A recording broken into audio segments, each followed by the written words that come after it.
Hey there, my friends. Brian King.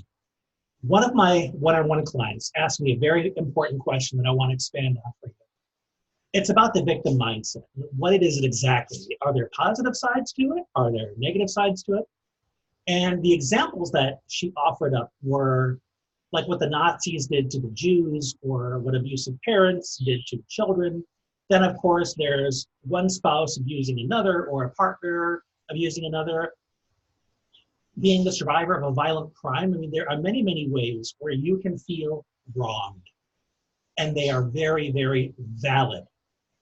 So when you refer to yourself or somebody refers to you as the victim of a crime or something, that's reasonable because something wrong was done unto you. So in that sense, it's kind of a pro because it allows you to give yourself permission to acknowledge the violation. Not that it's a fun thing to do, but it's a very honest thing to do. To say, I've been wrong here. I deserve better. Not so much that this shouldn't have happened to me, because the reality is it did. So now you have to look at it honestly. Maybe have a good cry. Maybe scream with anger that you've been violated. But give yourself that time to acknowledge that you were wrong. Now, here's where the victim mindset becomes problematic, is when you believe that you are helpless to correct this, in the case of an abusive relationship, that you are helpless to correct this pattern. The Nazis and the Jews, well, come on. The Nazis had all the firepower. They had all of the leverage they needed to subdue the Jews. An abusive spouse strategically sets their significant other up to be abused. Same with an abusive partner. So it doesn't happen overnight. They corrode or erode your confidence, your support system, so they can isolate you from anybody who could break their influence over you. A parent to a child is helpless. What can they do? Their parents have all the resources, all the power, all the strength, all of the knowledge. The child is helpless. When we reach adulthood, or we reach a level of understanding that it's wrong, I deserve better, I need to get out of here, and you deny yourself the option to change your circumstances, that's when the victim mindset becomes problematic. If you read stories like from Viktor Frankl, or I can't remember his first name, but his last name is Wiesel, two Holocaust survivors that wrote very powerful books about their mindset and how they were able to endure the camps. So although they weren't able to escape the camps per se, they were able to escape the victim mindset by creating meaning to this. The meaning of survival. There is meaning in me enduring this until I can get out. So giving yourself that option to think beyond your circumstances, to realize that although I may not have the means now, the means exist. And I just need to stick it out until I can get in the position to access those means. This, my friends, is what we call hope. This is the light at the end of the tunnel.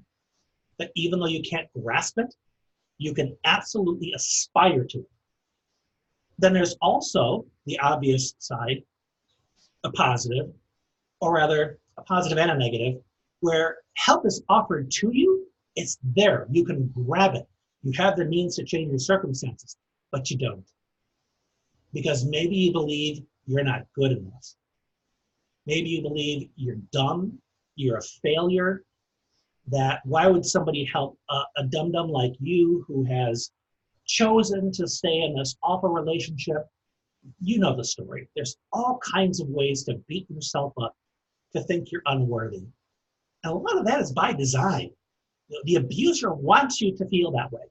Because if you had some self-esteem, some confidence, you wouldn't put up with that crap. You would get out.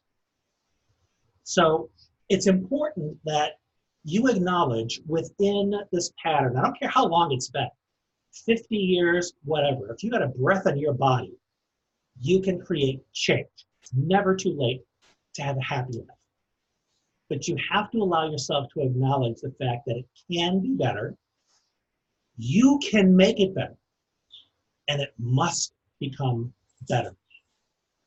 When you make those decisions, you start to break free of that inertia that has kept you stuck for all that time.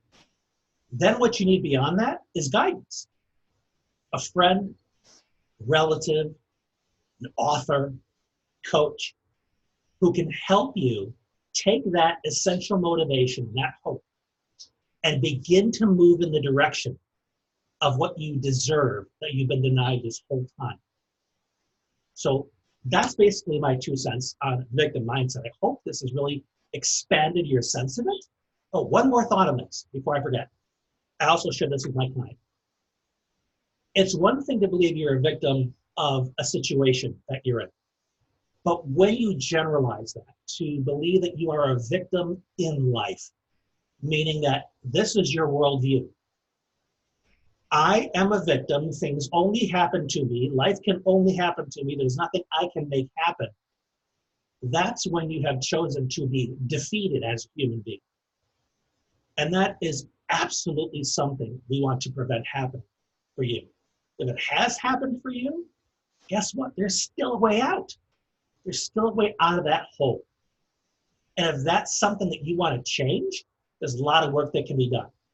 But in the meantime, I want to encourage you to sit with this, these ideas that I shared with you.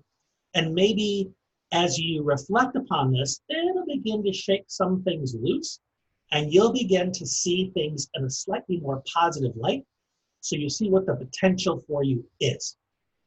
So those are my thoughts. Give me some comments, ask some questions, so we can keep this conversation going. And until we talk again, this has been Brian. Thanks for being you.